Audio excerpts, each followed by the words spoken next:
Lo profundamente humano es profundamente divino. El libro de los Proverbios. Uno de esos textos de la Sagrada Escritura que probablemente los padres de familia cristianos, católicos, no hemos abordado. Esta pequeña conferencia es una invitación para ti y también para mí, para descubrir la profundidad del misterio de Dios en esas máximas que nacieron en el corazón del pueblo de Israel, que son atribuidas al rey Salomón, al rey sabio, al rey prudente, al modelo de hombre que sabe gobernar. El libro de los Proverbios, una invitación para guiar a nuestros hijos. Dice el capítulo 1, verso 7 del libro de los Proverbios, que el temor de Dios, también entendido el respeto a Dios, es el principio de la sabiduría, que los necios desprecian la educación y la enseñanza. Dentro del Antiguo Testamento encontramos el llamado Pentateuco sapiencial, es decir, esos 5 libros de sabiduría que entraron fácilmente en el canon hebreo, que nos recuerdan ese llamado al mismo pueblo a buscar la sabiduría. El Pentateuco sapiencial lo conforman el libro de los Proverbios, Job, Coelet, Sirácida y también el libro de la sabiduría. Vamos a hablar un poco de la sabiduría antes de adentrarnos en el libro de los Proverbios. La sabiduría no se entiende solamente como esa capacidad divina de ver más allá de las cosas. Para el pueblo hebreo, la sabiduría es también entendida como el arte o la maestría del artesano, la capacidad de hacer el bien, como la rectitud que lleva al gobernante a la justicia. La sabiduría es también entendida como esa capacidad de encontrar lo bueno y de lo malo y optar por lo bueno, una sabiduría práctica. La sabiduría es entendida, claro, como un don de Dios, pero es una búsqueda constante. El hombre madruga a buscarla, el hombre se esfuerza a buscarla. La sabiduría en el Pentateuco sapiencial está presentada de diversas formas. El libro de los Proverbios lo hace a través de breves máximas, con varios géneros literarios que van llevando a su lector a entender cómo se puede, desde lo pequeño y lo práctico, alcanzar la vida justa, la vida recta, la vida buena. Te invito, papá, a tomar tu Biblia en este momento donde te encuentras. Busquemos el texto de Proverbios en el capítulo 3, el versículo 5. Dice la palabra de Dios en esta traducción del padre Luis Alonso Chequel. Confía en el Señor de todo corazón y no te fíes de tu propia inteligencia. En todos tus caminos tenlo presente y Él enderezará tus sendas. Palabra de Dios. Qué hermosa esta frase de un papá a un hijo. Confía en el Señor y no te fíes solo de tu inteligencia. En el siglo XXI nos enfrentamos a un reto muy grande. Todos confiamos tanto en la ciencia y en la tecnología que hemos llegado a un antropocentrismo, a un considerar que nosotros lo sabemos todos. El libro de los Proverbios parte de una humilde realidad. Quien lo sabe todo y quien nos lleva a la verdadera bondad es Dios. El libro de los Proverbios tiene, al igual que los otros textos sapienciales, diferentes géneros. Les voy a leer algunos de ellos para que los tengamos presente. Uno de sus géneros o formas literarias es el llamado proverbio o mashal. Es básicamente un dicho popular que tiene una introducción, una exhortación y una invitación a la acción. También existe el género de la instrucción. Es como el esquema del padre al hijo, el papá que quiere enseñarle lo mejor a ese que ama tanto.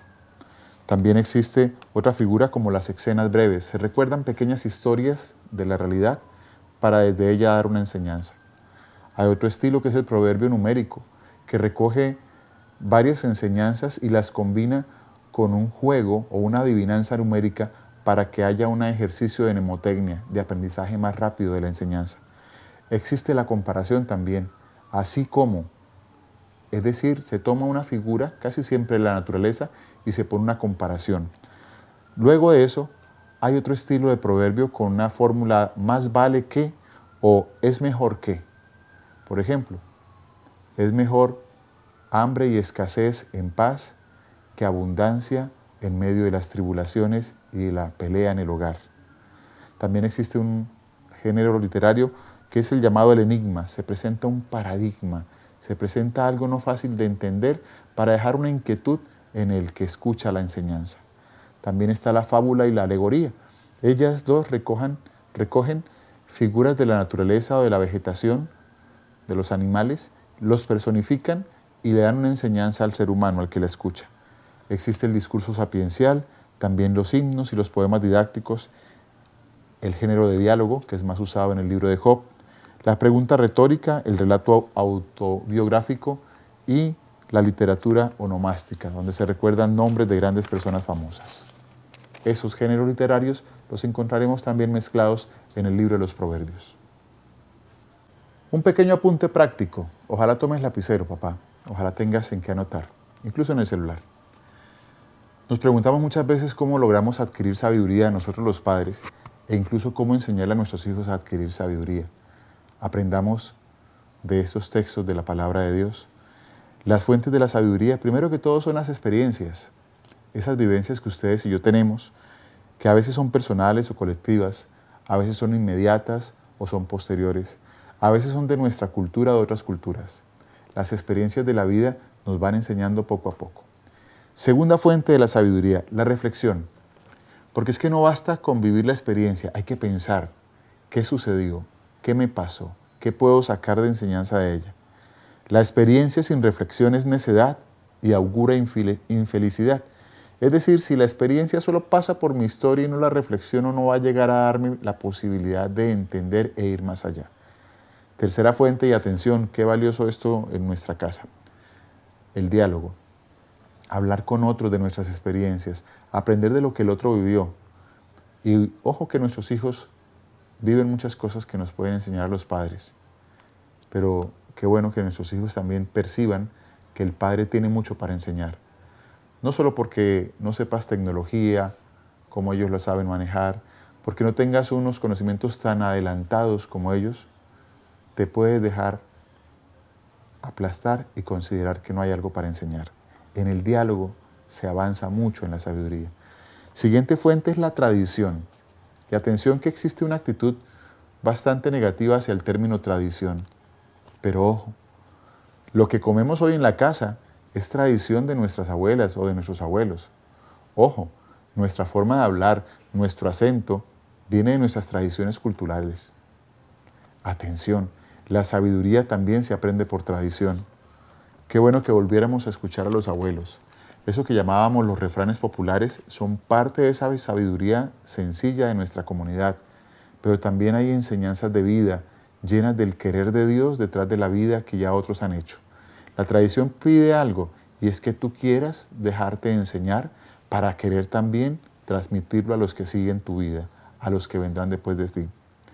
La siguiente fuente es el intercambio y aquí es muy importante entender que en la palabra de Dios la escritura se escribió para compartirse, la palabra de Dios se escribió para compartirse. Y el intercambio es también aceptar que otros tienen mucha sabiduría para compartirnos. Es importante entender que Dios no solamente se reveló en el pueblo de Israel o en el cristianismo, en las tradiciones musulmanas, en las tradiciones griegas, egipcias, en la filosofía, eso que llamamos desde el Concilio Vaticano las semillas del Dios también están presentes. En esa sabiduría, en ese intercambio de culturas, también se puede crecer. Y la última fuente, y alguno la está esperando, Dios. Cuando el hombre se arrodilla ante Dios, puede en su corazón entender más allá de lo que su mente creía saber. Vamos ahora exactamente al libro de los Proverbios.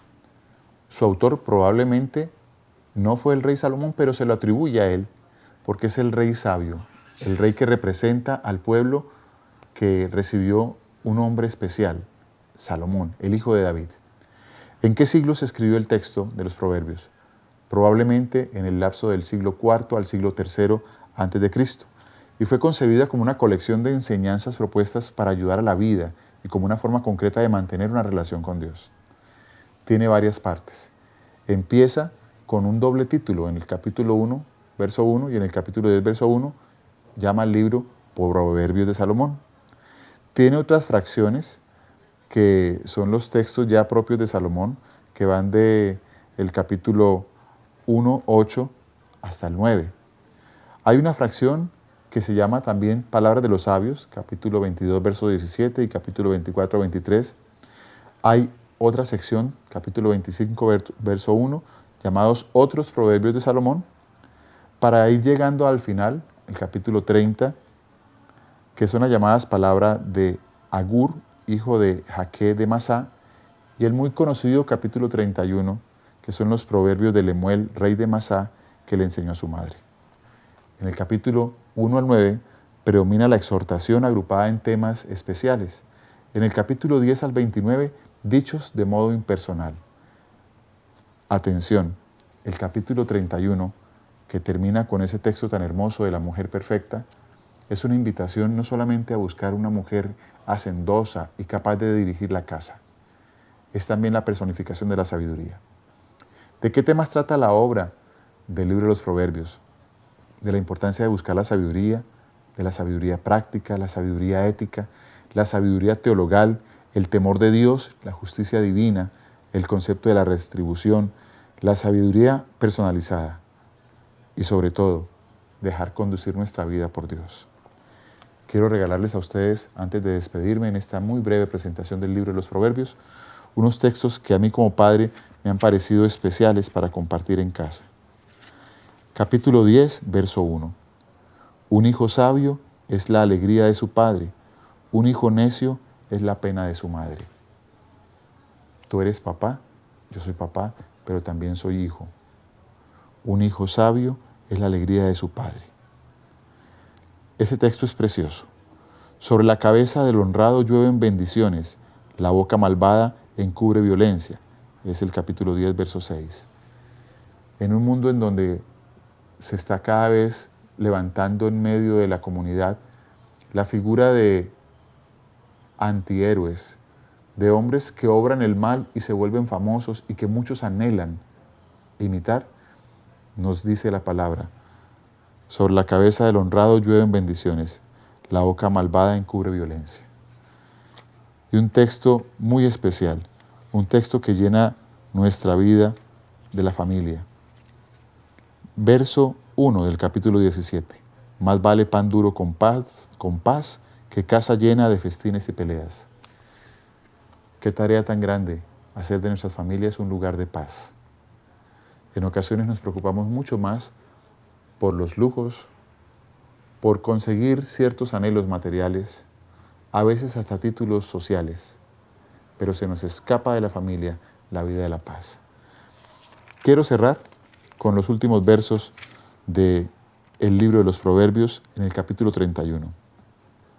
Engañosa es la gracia, fugaz la hermosura. La mujer que respeta al Señor merece alabanza.